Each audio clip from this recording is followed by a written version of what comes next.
మోకాల నొప్పులకు ఎటువంటి సర్జరీ లేకుండా ఎపియాన్ పెయిన్ క్లినిక్ అందిస్తున్న అత్యాధునిక చికిత్స. నమస్తే రమ్మగారు. నమస్తే జయ. రమ్మగారు, ఏదైనా మంచి చందమామ కథ చెప్తారా? పూర్వమట ఉజ్జయిని నగరంలో గుంజయుడని ఒక ఏకాకి మనిషి ఒకతను ఉండేవాడు.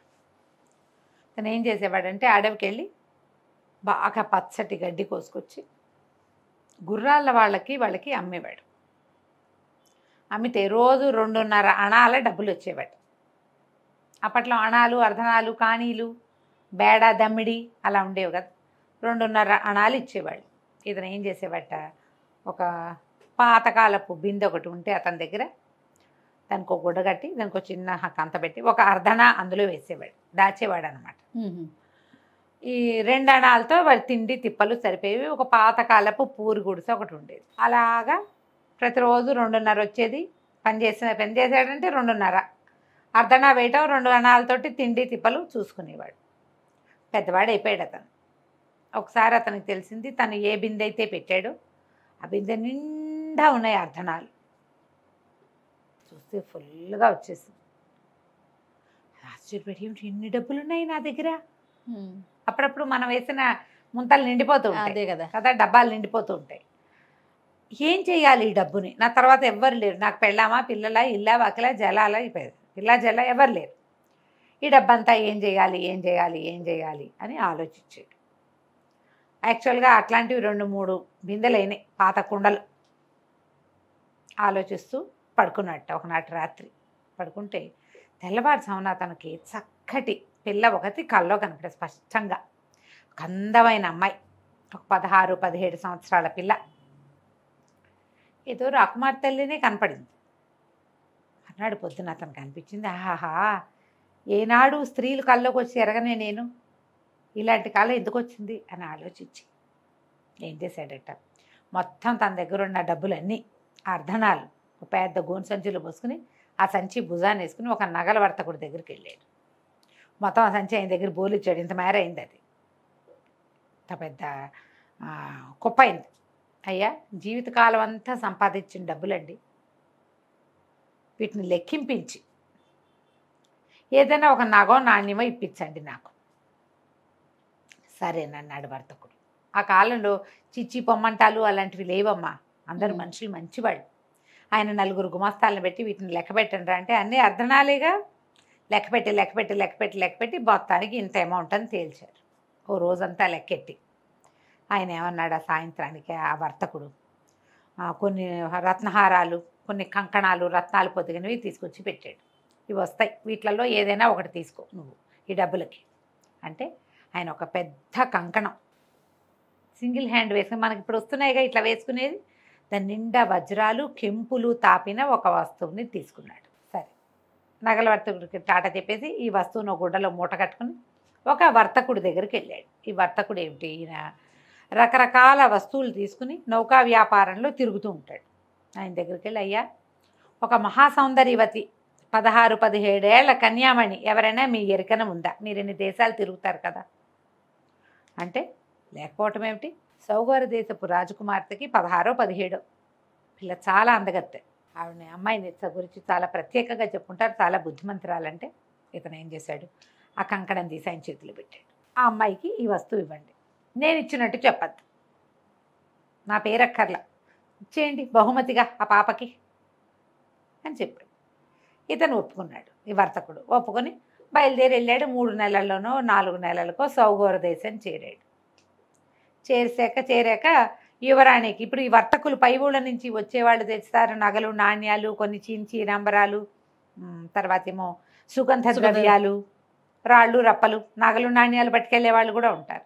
వర్తకుడు వస్తానని కబురు పెడితే ఆ సౌగోర దేశపు యువరాణి సరేనని ఈయన ఈ వస్త్రంలో చుట్టున్న ఈ కంకణాన్ని ఆ అమ్మాయికి బహుమతిగా ఇచ్చాడు. మీకు బహుమతిగా ఒకళ్ళు పంపించారంటే ఆవిడ ఆశ్చర్యపోయింది. అదేమిటి ఎంత బాగుందో అని తీసి చేతికేసుకుంటే కరెక్ట్గా అమరింది. అతను 16-17 ఏళ్ళ అమ్మాయికి పట్టాలనే కొన్నాడు దాన్ని. పిల్లకి చక్కగా సరిపోయింది. ఎంతో బాగుంది, ఇలాంటిది ఎప్పటి నుంచో చేయిద్దాం అనుకుంటున్నా, మోడల్ సరైంది దొరక్క మానేశాను, నాకు ఖర్చుగా నేను ఎట్టాడిది ఊహించానో అట్టాడితే తెచ్చావు.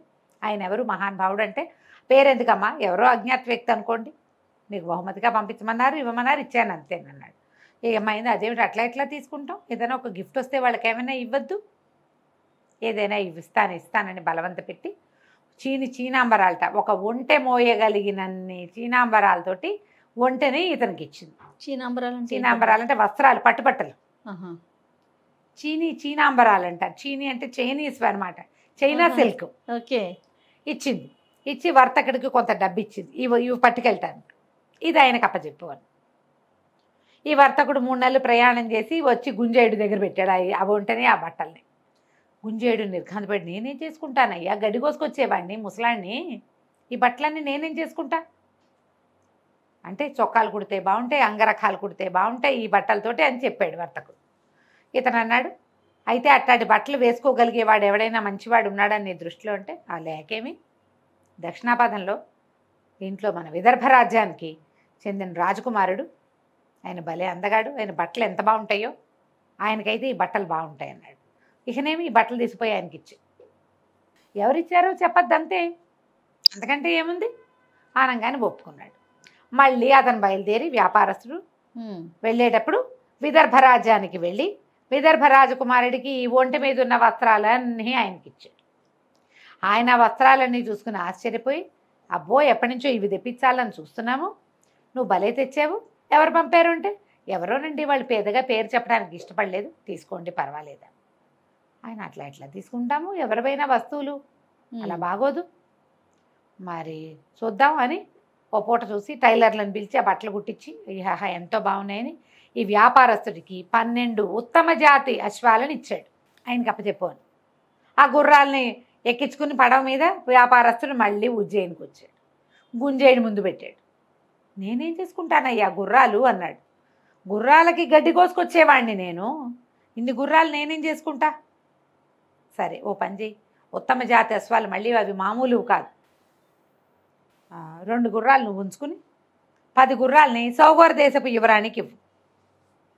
మళ్ళీ గుర్రాలు మోసుకుపోయాడు వ్యాపారస్తుడు. మళ్ళా వచ్చినాయి, ఆవిడకి కంకణం వచ్చి ఇప్పుడు 10 బ్రహ్మాండమైన గుర్రాలు వచ్చినాయి. గుర్రాలు చూసేసరికి ఆశ్చర్యపోయింది, వాళ్ళకు తక్కువ, సౌగోర దేశంలో గుర్రాలు తక్కువ, చాలా కాస్ట్లీ, వాళ్ళు కొనుక్కుంటారు. సూపర్ గుర్రాలు ఇవి, విదర్భ రాజ్యం నుంచి వచ్చిన గుర్రాలంటే మామూలు కాదు. ఆవిడ ఆశ్చర్యపోయింది, ఇదేమిటి, నాకు అంతఃపురానికి రక్షణగా పంపించారు ఎవరో.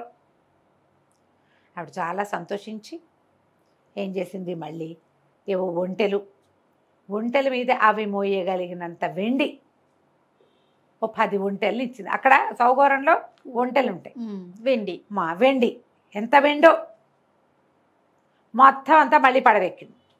మళ్ళీ గుంజేయుడి దగ్గరకు వచ్చినాయి అవి.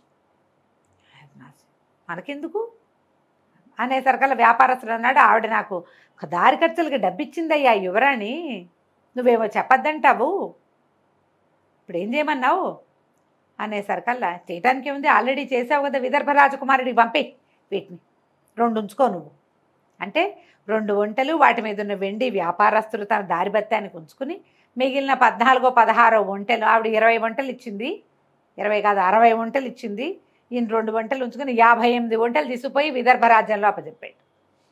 ఆయన ఆశ్చర్యపోయాడు, యువరాజు ఇంత ఖరీదైన బహుమతి, మనకు అసలు ఒంట్లు అక్కడొకటి కనపడతాయి, నెలకోసారి చూస్తే ఒకసారి ఒంటెని చూస్తే గొప్పే, ఇన్ని ఒంటెలా, ఇంత పెద్ద బహుమతి, ఆయన చాలా ఆశ్చర్యపోయాడు. ఈసారి ఏం చేశాడంటే, ఇంత బహుమతి తీసుకుని, వీళ్ళు ఏమనుకుంటున్నారు, అంతకుముందు రాజకుమార్తె తండ్రికి చెప్పింది, ఇలా ఒక బహుమతి పంపించారు, మళ్ళీ ఇవి వచ్చినాయి, ఇప్పుడు ఏం చేయాలో తెలియటం లేదు అంటే, రాజుగారు ఏమన్నాడు, వదిలించుకోవాలి ఈ బహుమతులు ఇచ్చేవాళ్ళని, లేకపోతే వాళ్ళు ఒకటిస్తే మనం 4 ఇవ్వాలి, అందుకని ఆయన ఆ మాట చెప్పాడు. ఈ విదర్భ రాజకుమారుడికి అర్థం కాదు, ఇంత ఖరీదైన బహుమతులు వస్తున్నాయి, ఇంకా గ్రాండ్గా ఇచ్చేసి ఈ బహుమతుల పరంపర ఆపుదామనుకున్నాడు ఆయన.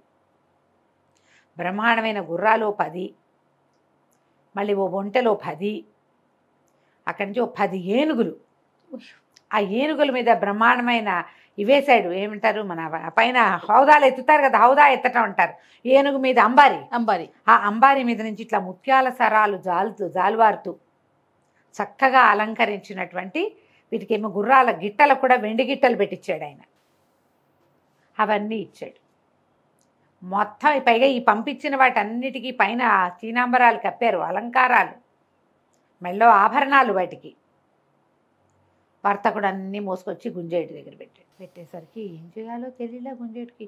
వీటన్నిటిని నేనేం చేసుకుంటానయ్యా, గుర్రాలు వచ్చాయి, మళ్ళీ ఒంటెలు వచ్చాయి, మళ్ళీ ఏనుగులు, సరే తలా 2 నువ్వు ఉంచుకో, మిగిలిన పట్టుకెళ్ళి రాజకుమార్తెకి ఇచ్చి అనగానే వ్యాపారస్తుడు ఒప్పుకోవాలి. అబ్బే అలా కుదరదు, ఇప్పటికి 3 సార్లు వెళ్ళా, ఆవిడ ఎవరిచ్చారని పీకేస్తోంది, ఎవరో అజ్ఞాత వ్యక్తి అని ఎన్నిసార్లు చెప్పను, ఈసారి వాళ్ళ మొహం చూడడానికి నాకు సిగ్గుగా ఉందయ్యా, వాళ్ళు మొహమాట పడుతున్నారు, ఎవరిచ్చారో చెప్పమని అడిగితే ఏం చెప్పాలి, మా ఊళ్ళో గడ్డి కోసుకునే ముసలి గుంజేయుడు ఇచ్చాడని చెప్పమంటావా మరి అనేసరికల్లా గుంజేయుడు ఆలోచించి, ఎందుకు ఇవి ఎక్కడి నుంచి తెచ్చావంటే విదర్భ రాజకుమారుడు ఇచ్చాడని చెప్పు, సరిపోతుందిగా, మన పేరు ఎందుకు మధ్యలో అనగానే సరేనన్నాడు. ఈ మొత్తం ఏనుగులు, గుర్రాలు, ఒంట్లు, వీటి మీద ఉన్న వస్తువులు, నగలు, నాణ్యాలతో తీసుకుపోయి వ్యాపారస్తుడు సౌగౌర రాజ్యపు రాజకుమార్తెకి ప్రవేశపెట్టాడు. ఆవిడ పరమాశ్చర్యం పొందిన తండ్రిని పిలిచేసి, నాన్న ఇవన్నీ చూడను. ఆయన అవన్నీ చూసి ఎక్కడి నుంచి వచ్చాయి ఏమిటి అంటే, ముందే మాట్లాడుకున్నారుగా విదర్భ రాజకుమారుడని. విదర్భ రాజకుమారుడు అనగానే రాజుగారు ఆశ్చర్యపోయాడు. అమ్మాయి నాకు ఒకటి ఉందే, నీ పటాలు అందరికీ పంపాము పెళ్లి చూపుల కోసం, ఈ విదర్భ రాజకుమారుడు నిన్ను ప్రేమించి పెళ్లి చేసుకుందాం అనుకుంటున్నాడు, డైరెక్ట్గా కబురు చేస్తే మనం కాదన్నామనుకో, ఒకవేళ విదర్భ మనకు దూరం, కాదన్నామనుకో పరువు పోతుంది, అందుకని కాదనలేని స్థితి కల్పించడం కోసం ఈ వస్తువులన్నీ పంపిస్తున్నాడు. ఆలోచించుకున్నారు. ఇప్పుడు మనం ఒక వస్తువు చూస్తే దాని మీద మనకు ఐడియాలు వస్తాయి, మన ప్రకారం కదా మనం ఆలోచించుకుంటాం.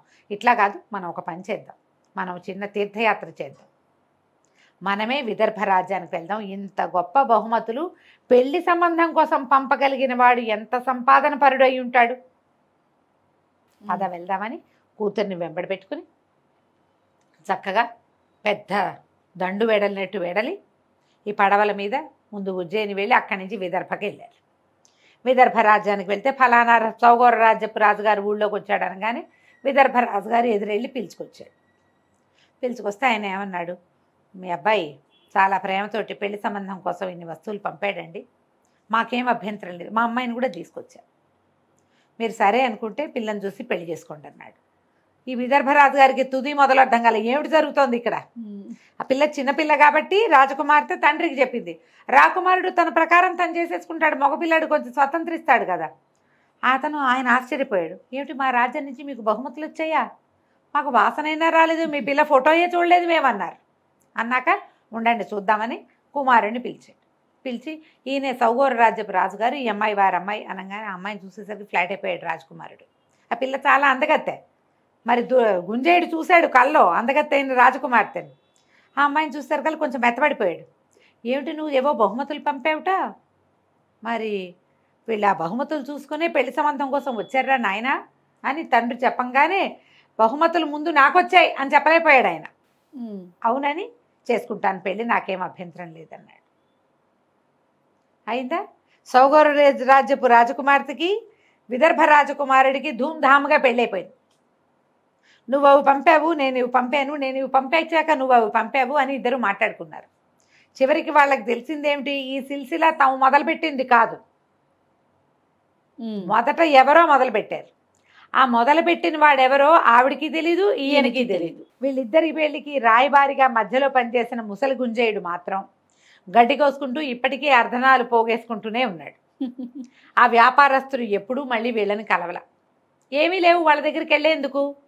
వ్యాపారస్తులు ఎవరో వీళ్ళకి ఆ ఊరికి రోజు వస్తూనే ఉంటారు వ్యాపారులు, వీళ్ళకి ఏం తెలుసు. వాళ్ళిద్దరూ పెళ్లి చేసుకున్నారు. వాళ్ళిద్దరి రాజ్యాల మధ్య పడవలు అవి తిరుగుతుండే. తర్వాత ఎప్పుడో చాలా కాలం తర్వాత వాళ్ళు తెలుసుకుని ఉండొచ్చు. కానీ గుంజేయుడికి మాత్రం తన వల్ల ఇలా వివాహం జరిగిందని ఎప్పటికీ తెలిసే అవకాశం లేదు. అలాగే జరుగుతాయి పెళ్ళిళ్ళు, ఎవరో ఒక కారణం అవుతారు, అలా అవుతుంది కథ కంచికి మనం ఇంటికి. బాగుందండి. నమస్తే.